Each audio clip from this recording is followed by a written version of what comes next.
কখনো কি আপনার সাথে এমনটা হয়েছিল? কেউ আপনার নামের পেছনে বা আপনার ব্যবহারের পেছনে একটি লেবেল লাগিয়ে দিয়েছিল। আর তারপর থেকেই আপনি তার চোখে শুধুমাত্র একটি লেবেল হয়েই থেকে গেছিলেন। ১৯৭৩ সালে এই বিষয় নিয়ে একটি এক্সপেরিমেন্ট হয়েছিল। ডেভিড রোজান এই এক্সপেরিমেন্টটি করেছিলেন। তিনি কয়েকজন সাধারণ মানুষকে যারা মানসিকভাবে শারীরিকভাবে সুস্থ, তাদেরকে একটা মেন্টাল হসপিটালে ভর্তি করান। আর তাদেরকে বলে দেন তোমরা হসপিটালে গিয়ে একদম নরমাল বিহেভ করবে, যেমনটা সাধারণ মানুষরা করে। সকালে ঘুম থেকে উঠে নাস্তা করে হাঁটাহাঁটি করে একদম সাধারণ মানুষের মতো বিহেভ করবে। কিন্তু ডাক্তারদেরকে বলে দেন এই পেশেন্টগুলো মানসিকভাবে ভারসাম্যহীন।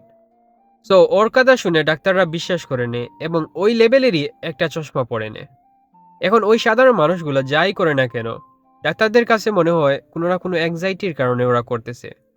কারণ ডাক্তাররা অলরেডি ওই লেভেলেরই একটা চশমা পরে নিয়েছে।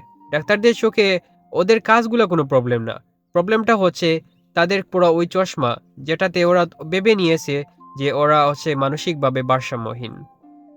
আর এই একই কাজটি আমাদের সাথেও হয়ে থাকে। আমরা খুব সহজেই মানুষকে লেবেল দিয়ে দেই। আমরা কাউকে অলস মনে করে নিলাম।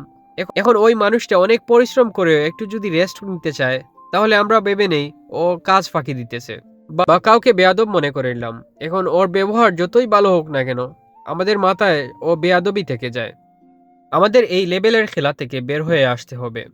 নেক্সট টাইম কাউকে জাজ করার আগে এটা চিন্তা করবেন, আপনি কি ওই মানুষকেই দেখতেছেন নাকি আপনার দেওয়া সেই লেবেলটাকে দেখতেছেন।